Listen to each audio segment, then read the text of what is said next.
La zia Lella. La sorella di mio padre è morta in Svizzera all'età di 72 anni. Rispetto a generazioni passate nelle quali un cinquantenne era già molto sciupato, ormai 70 è considerata un'età precoce per decidere di abbandonare il corpo. Ma non siamo noi a stabilire quando per l'anima è arrivato il momento di tornare a casa. Mia zia Lella ebbe un carattere solare e dinamico, ribelle a ciò che la comunità impartisse, controcorrente in fatto di interessi culturali e moda, apprezzando infatti fin dai tempi della sua adolescenza argomentazioni insolite per la società di allora, chiudendosi in libreria per interi pomeriggi alla ricerca di testi di fisica, astronomia, astrologia e disparate religioni.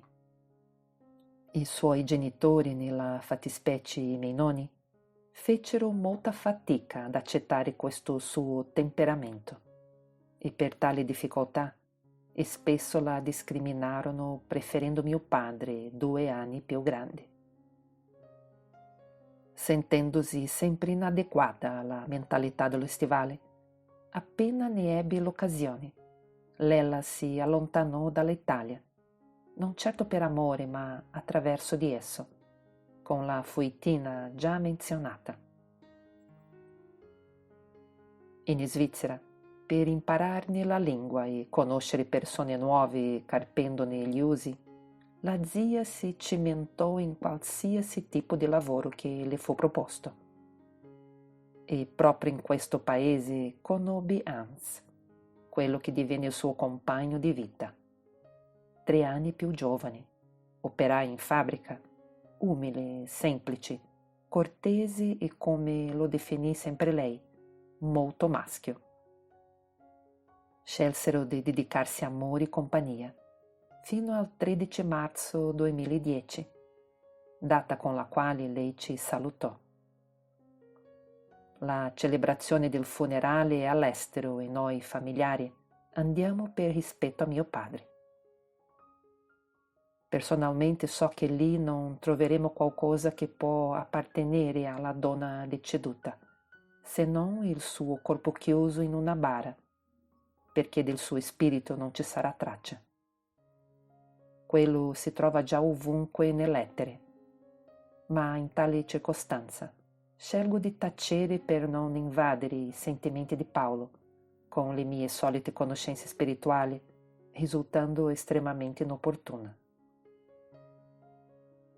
La mattina, a bordo della mia automobile, passo sotto casa dei miei genitori per affrontare insieme il viaggio direzione aeroporto Malpensa.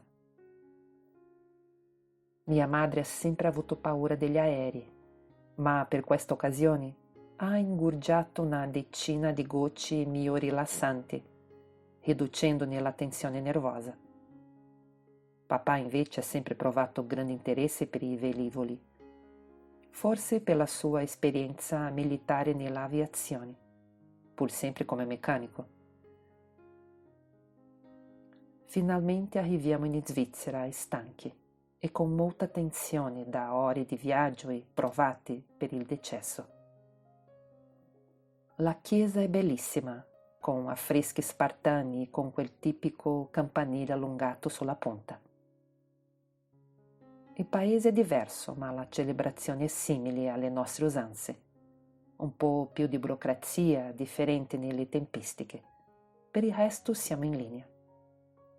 La cerimonia è durata una mezz'ora circa e noi della famiglia abbiamo ascoltato mettendo in conto che non avremmo compreso una sola parola a causa della lingua. Insieme alle conoscenze più intime, ci raduniamo in casa di Hans, dove ci confrontiamo nei nostri ricordi e dolori. Anche in questa circostanza non è facile conversare, ma noi italiani gesticoliamo sempre divinamente, facendoci capire. Mio padre cede un paio di volte alle lacrime, e sia io che mia madre ci avviciniamo e lo abbracciamo. Ci siamo fermati a dormire in quella casa per ripartire il pomeriggio successivo, anche se avrei preferito lasciare Hans nel suo dolore per esprimerlo senza timidezza, forse a causa della nostra presenza. Ma mamma insiste per rimanere, pensando di poterlo soccorrere se ce ne fosse stato bisogno. Vado a dormire, ma i pensieri mi assalgono. E ora con me stessa posso permettermi di essere inopportuna e saccente. Posso permettermi di riflettere a quanto l'essere umano sia stato manipolato sul difficilissimo e tanto temuto argomento morte. Cosa sia stato raccontato e cosa sia stato fatto credere fino ad oggi sulla morte del corpo fisico, che nulla a che vedere con la morte dell'anima.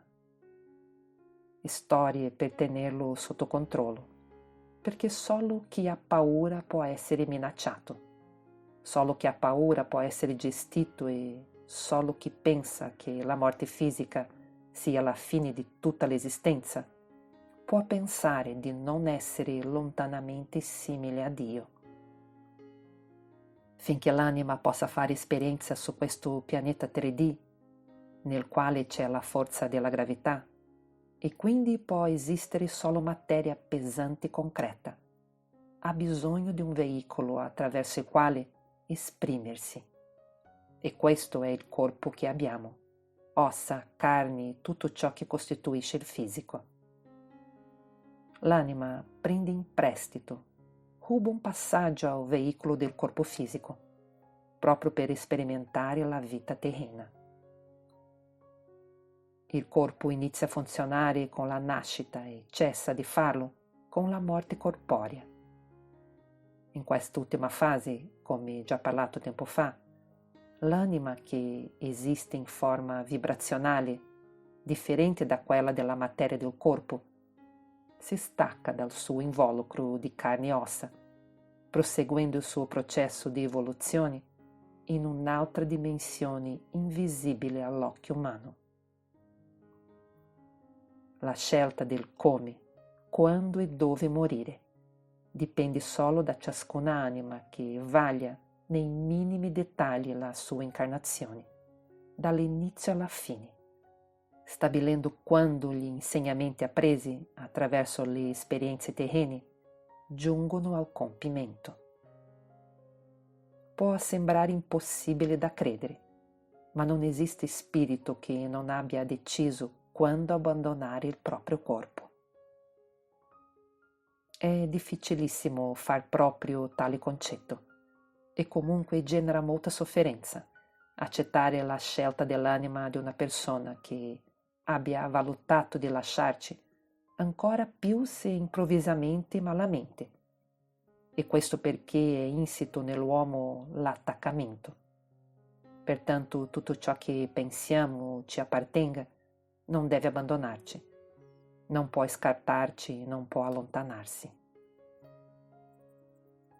Vorrei rispondere ai vostri 1000 perché, ma non c'è mai una spiegazione logica alla perdita di un proprio caro.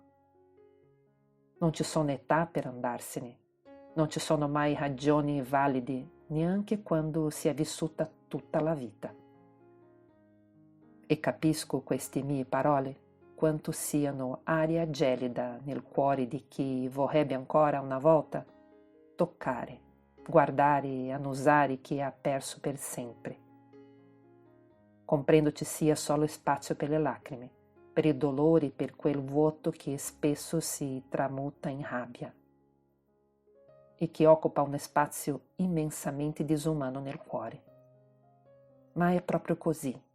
Ogni anima, inclusa la tua, decidi quando iniziare e quando terminare l'esperienza chiamata vita. Ogni anima stabilisce con tutte le altre come e quando lasciare la terra e chi lasciare sulla terra. E essendo scelte condivise, Ogni decisione non è una punizione, ma rientra nel percorso concordato.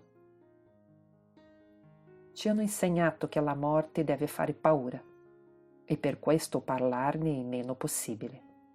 Ci hanno fatto credere che la morte è sinonimo di tenebre, che esiste un inferno, un purgatorio e un paradiso, che se non ricevi il battesimo rimani in un limbo.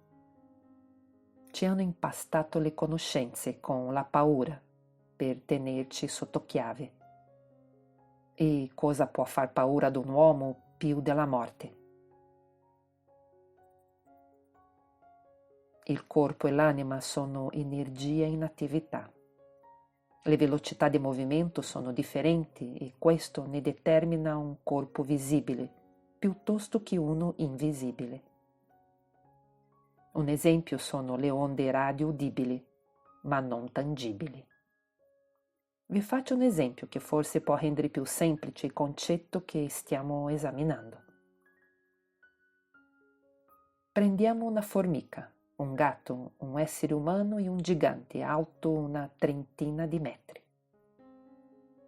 L'essere umano vede tutti, dal più piccolo al più grande, e quindi afferma che tutti esistono. Così il gatto e pure la formica, che probabilmente considererà il gigante una grande montagna in movimento. Ma pensiamo al gigante, che vedrà noi come noi percepiamo dimensionalmente il gatto. Vedrà il gatto come per noi è la formica, ma non vedrà la formica, perché è troppo piccola per la sua percezione sensoriale. Pertanto affermerà che l'insetto non esista. L'ignoranza del gigante è data dai limiti della sua vista, ma questo non conferma certo la sua tesi, perché quell'iminottero c'è. Pensate a quanto in natura non sia accessibile al nostro sguardo, eppure esiste.